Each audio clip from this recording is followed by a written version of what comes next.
J'espère que vous allez bien, j'espère que vous vous portez bien. L'effondrement des prix du pétrole qui s'est déroulé sur les marchés internationaux et de cela 24 heures, 48 heures, doit nous interpeller. Il doit interpeller notamment les dirigeants algériens. Dans l'histoire récente de notre pays, nous connaissons ce que c'est qu'un choc pétrolier. Un choc pétrolier, c'est un effondrement durable, brutal et rapide des prix du baril du pétrole.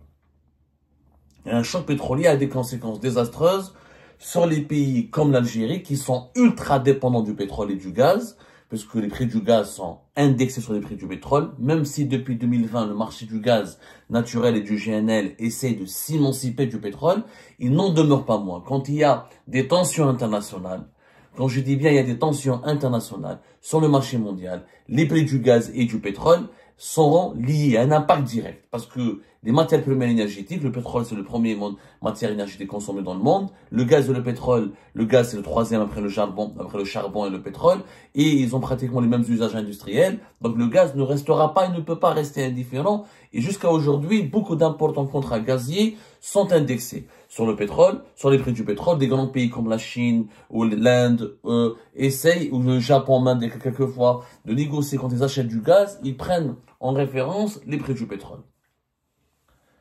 Le prix du baril du pétrole, il y a de cela 48 heures, a été à moins de 60 $. Depuis, il a rebondi un petit peu à 62 $.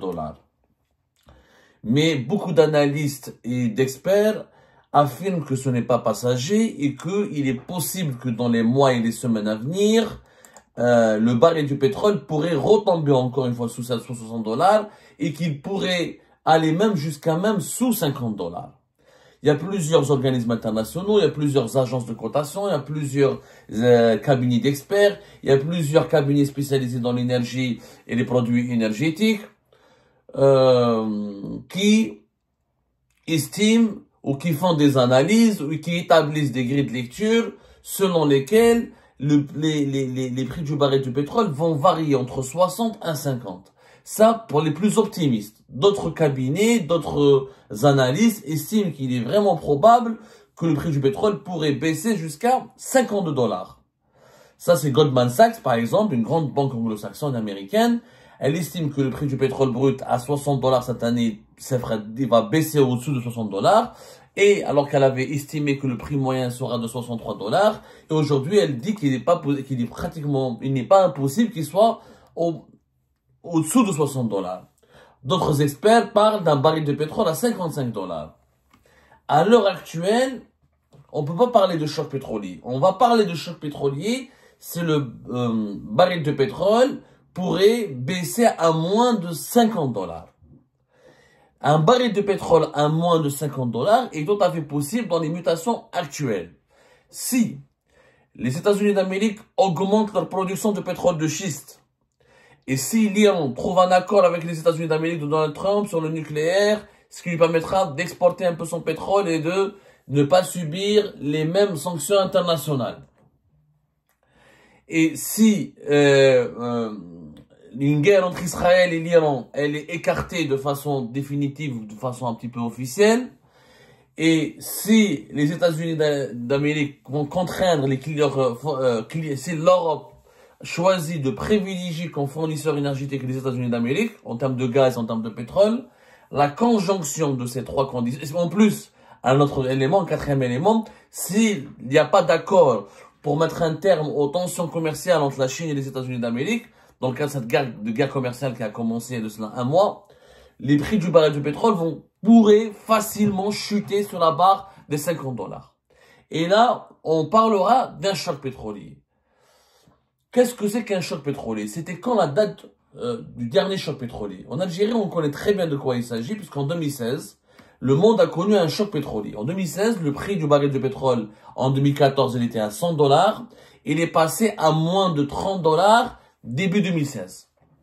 De 100 $ en 2014 à moins de 30 $ début 2016.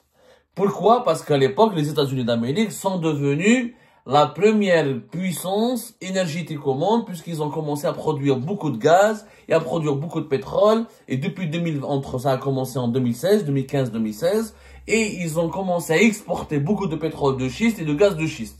Ce qui fait que l'offre mondiale a augmenté, la demande, elle était plus faible, et les autres pays qui produisent du pétrole comme le Venezuela, comme la Russie, comme l'Arabie Saoudite ont eu du mal à concurrencer le pétrole de schiste et le gaz de schiste américain. Donc il y a eu un dérèglement du marché mondial et le baril du pétrole est tombé à moins de $30.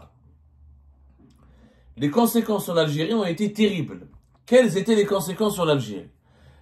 Premièrement, nous avons perdu énormément d'argent. Les recettes de l'État algérien ont baissé de plus de 50% à partir de 2016-2017.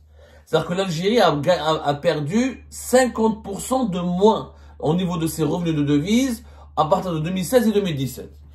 Ce qui a poussé le déficit budgétaire aussi, il a explosé.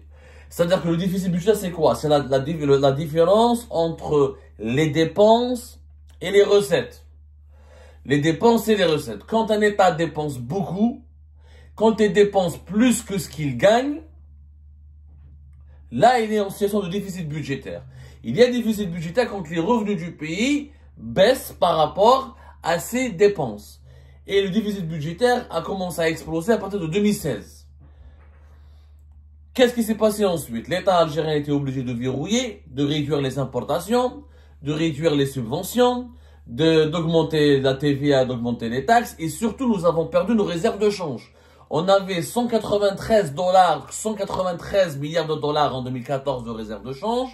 Elles sont tombées à 114 milliards de dollars de réserves de change en 2016, puis à 94 milliards de dollars de réserves de change en 2017. De 193 milliards de dollars en 2014 jusqu'à 114 milliards de dollars en 2016, jusqu'à 97 milliards de dollars en 2017. Donc, regardez comment on a perdu énormément d'argent. Et puis, les réserves de change ont commencé à baisser jusqu'à tomber jusqu'à pratiquement une quarantaine de milliards de dollars en 2019. On a utilisé nos réserves de change puisque nos revenus en devises provenant du pétrole et du gaz ont beaucoup baissé. Conséquence directe du choc pétrolier de 2016. La croissance économique est tombée. On était à une croissance économique de 3,8% en 2014 à une croissance économique de 1,6% en 2016. Le chômage a explosé, la frustration sociale a augmenté, les frustrations collectives ont augmenté, la pauvreté a augmenté dans le pays. Et qu'est-ce qui s'est passé plus tard? La crise politique de 2019. Le choc pétrolier de 2016 est l'une des causes de l'éclatement du Hirak en 2019. Il y avait la crise politique, la Bouteflika et sa succession, mais le mal-être, la malvie, la pauvreté, le chômage, l'exclusion, la dégradation des conditions de vie des Algériens et des Algériens ont nourri cette colère populaire qui a explosé en février 2019 et qui a mené vers le Hirak. Crise politique importante. Donc, un scénario similaire, s'il se produit en 2025, comme en 2016, 3 ans plus tard, ça veut dire qu'en 2028, on risque de connaître une importante crise politique parce que, comme on l'a vu entre 2016 et 2019, l'un des carburants, peut-être des fois c'est pas les causes directes, mais les causes indirectes. L'économie est toujours présente dans toutes les crises politiques. Un pays ne peut pas traverser une crise politique ou une situation de turbulence politique s'il a une économie prospère. C'est extrêmement rare, c'est vraiment rare. Généralement, toutes les crises politiques ont comme cause ou comme raison une dégradation de la situation économique du pays. Plus de pauvreté, plus de chômage, plus de détresse, plus de, comment on appelle ça, plus d'inégalité. Tout ça crée un sentiment d'injustice.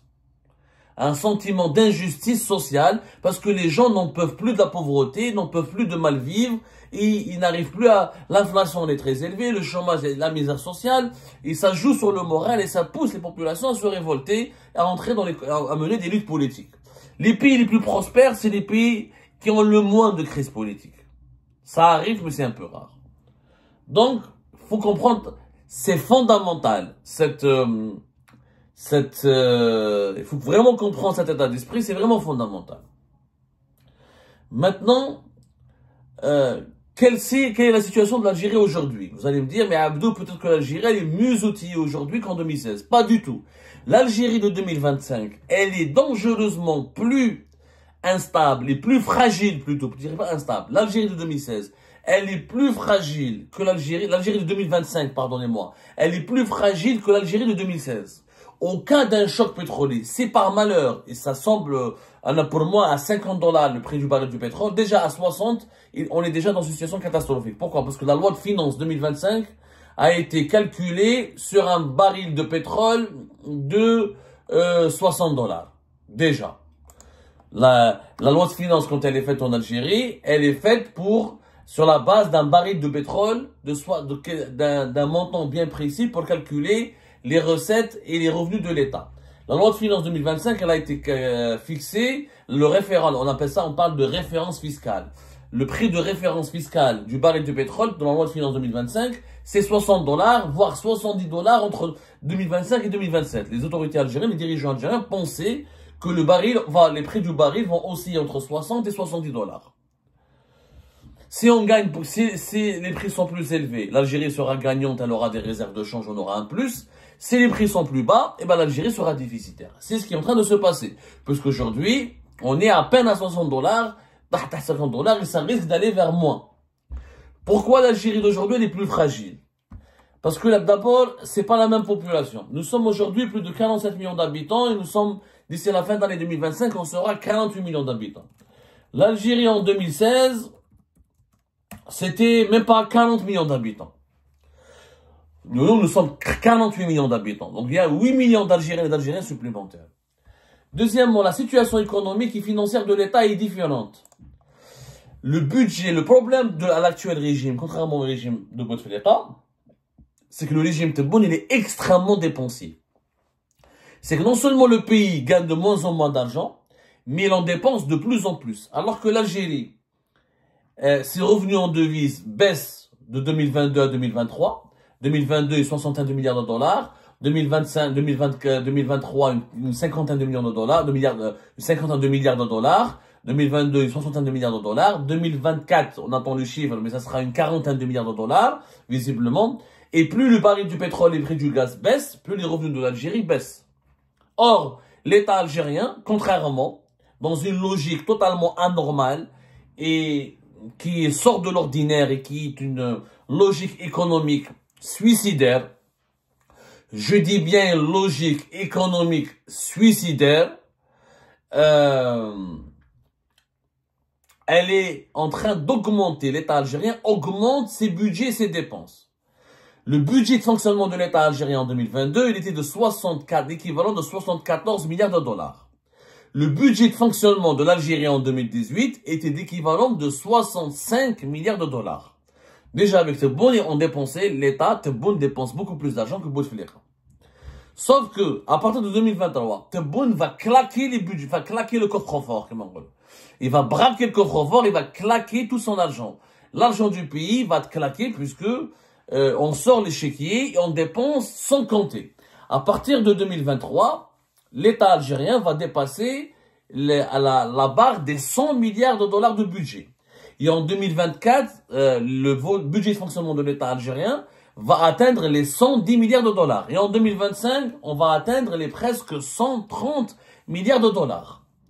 Donc, si un choc pétrolier se produit aujourd'hui, je ne sais pas comment les dirigeants algériens vont faire parce qu'ils ont dépensé énormément d'argent alors qu'ils n'ont gagné de moins en moins. Et le budget de l'État algérien continue d'augmenter de 2023 et de battre des records jusqu'à 2025 alors que le revenu de l'Algérie continue de baisser. Parce que les meilleurs revenus que nous avons eus, c'était en 2022 grâce à la crise énergétique, à la guerre en Ukraine, où les prix du baril du pétrole et du gaz ont explosé. Le baril a dépassé les 100 $. C'est comme ça qu'on a gagné beaucoup d'argent. Et depuis, le baril est tombé à 80 et cette année, il est tombé à 60. Donc, on va gagner de moins en moins d'argent, c'est logique. Parallèlement, la fragilité de l'Algérie devient plus grave, c'est qu'elle est déficitaire. Le déficit budgétaire, encore une fois, qui est la différence entre les dépenses et les revenus de l'État. Le déficit budgétaire en 2018, il était de 18 milliards et demi de dollars.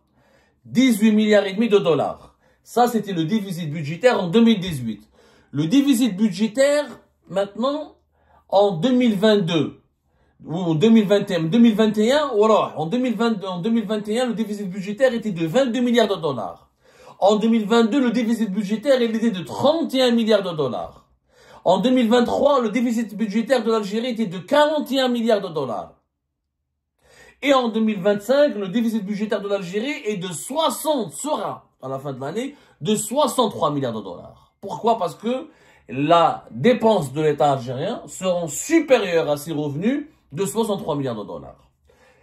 C'est quoi les conséquences du déficit budgétaire? L'inflation. Beaucoup plus d'inflation. Plus le déficit budgétaire, ça veut dire qu'il y a beaucoup d'argent qui circule dans le pays. Sauf que l'argent qui circule, la quantité de biens, la quantité de billets et d'espèces ne correspond pas, je dis bien, elle ne correspond pas à la quantité des marchandises qui sont produites ou qui sont fabriquées par l'industrie ou par la production locale ou nationale de ce pays. Il y a de l'argent, mais il n'y a pas de marchandises, il n'y a pas de croissance économique, il n'y a pas d'industrie. Donc qu'est-ce qu'il y a? Il y a plus d'argent que de production, donc il y a une inflation à deux chiffres. Quand il y a de l'inflation, le pouvoir d'achat des citoyens baisse, la misère sociale augmente, la pauvreté se renforce, le chômage explose. Et la valeur de la monnaie nationale, elle baisse. C'est pour ça que depuis 2022, pourquoi l'euro ne cesse d'augmenter par rapport au dinar depuis 2022 jusqu'à 2025? Parce que la monnaie algérienne, elle perd de sa valeur à cause d'une économie où il y a trop de dépenses de l'État et pas assez de création de richesse de la part de cet État, de la part de ce pays. Voilà, les déficits budgétaires, ces notions peuvent paraître pour le commun des mortels comme étant des notions économiques virtuelles, mais en réalité, elles ne sont pas virtuelles, elles ont un impact. Elles ont un impact direct sur le quotidien de la population algérienne. Ce n'est pas n'importe quoi. Le déficit, la croissance, l'inflation, c'est des concepts sur le papier. Mais dans la réalité, c'est des douleurs, c'est des souffrances, c'est des contraintes. Donc l'État algérien aujourd'hui, il perd de plus en plus de l'argent, mais il dépense de plus en plus. Et si un choc pétrolier se produit en 2025, en 3 ans, comme en 2016, en 2028, on risque une situation économique encore plus désastreuse que celle de 2019. 2028, comme par hasard, c'est la fin du mandat de Tebboune. Si par malheur le régime ne règle pas la question de la succession de Tebboune, il n'arrive pas à trouver des solutions à la succession de Abdelmajid Tebboune, etc., eh ben, on risque de basculer dans une crise terrible qui sera à la fois économique et politique, comme celle de 2019. Sauf que la facture sera salée. Parce qu'en 2019, on était une quarantaine d'habitants. En 2028, on sera plus de 50 millions d'habitants. Donc, on aura plus de besoins. Il y aura plus de chômeurs. Il y aura plus d'étudiants. Il y aura plus d'hommes et de femmes. Il y a plus de bouches à nourrir. Et les déficits seront plus graves parce qu'il y aura des conséquences. On va payer l'accumulation de ces déficits. Vous imaginez l'accumulation de ces déficits de 2022, 2027 jusqu'à 2028? Si un choc pétrolier se produit maintenant, en 2025, l'Algérie vivra en 2028 l'une de ses plus graves crises économiques et politiques dans son histoire. Une crise à la fois, beaucoup de misère sociale, beaucoup de pauvreté, beaucoup de fléaux sociaux, beaucoup de chômage, beaucoup de harga, et une détresse, une déprime nationale, et éventuellement des protestations, des émeutes, une instabilité politique. Une deuxième crise en 2028, comme celle de 2019, elle sera fatale pour l'Algérie. On n'aura pas assez de réserves de change, on n'aura plus assez de pétrole et de gaz à exporter, et on a beaucoup de déficits et beaucoup de misère sociale et de pauvreté. Pour éviter ce scénario cauchemardesque, il faut quoi? Il faut absolument changer de gouvernement. Il faut faire 3 choses. 1. Anticiper la succession d'Abdelmajid Tebboune. Préparer la succession d'Abdelmajid Tebboune dès maintenant. Où il est capable de terminer son deuxième mandat, mais il est très âgé, ça va être très compliqué, il a déjà 80 ans. Dans 3 ans, 83, 84 ans, c'est extrêmement compliqué de gérer les problèmes de l'Algérie à un âge aussi avancé. Qui sera le successeur de Tebboune? Quelle Algérie après Tebboune? Il faut régler le problème maintenant. De 2, il faut changer la politique de gestion du pays. Il faut arrêter ces déficits budgétaires élevés. Il faut arrêter ces dépenses extrêmement élevées de l'État algérien. Il faut rationaliser les dépenses de l'État. Et deuxièmement, au lieu de donner des budgets énormes pour l'État, il faut dépenser de l'argent dans l'économie, dans la création d'emplois, dans la création d'entreprises, dans la création de boulots à valeur ajoutée. À valeur ajoutée.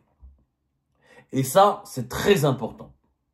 Si on ne le fait pas maintenant, on se dirige vers une crise politique majeure et une crise économique d'une gravité inédite. J'espère que le choc pétrolier en 2025 ne se produira pas.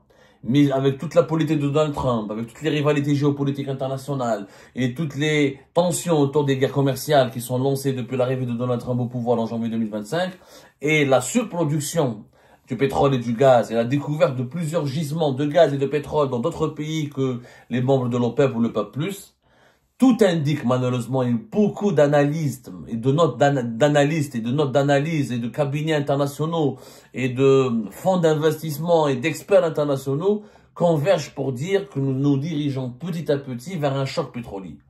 Peut-être pas en 2025, mais il risque de se produire en 2026. En tout cas, c'est une question de temps. Un baril à plus de 80 $, ce n'est plus possible dans les 2 années à venir. Il faudrait vraiment qu'il y ait un miracle ou un rebondissement historique pour qu'on retrouve un baril à 80 $. Un baril à 60 $ ou un moins de 60 $, c'est le début du choc pétrolier pour l'Algérie. C'est le scénario de 2016 avec les conséquences de 2019. Prévenir vaut mieux que guérir. Je ne sais pas si les dirigeants algériens connaissent cet adage, mais il est temps de le connaître et de l'appliquer.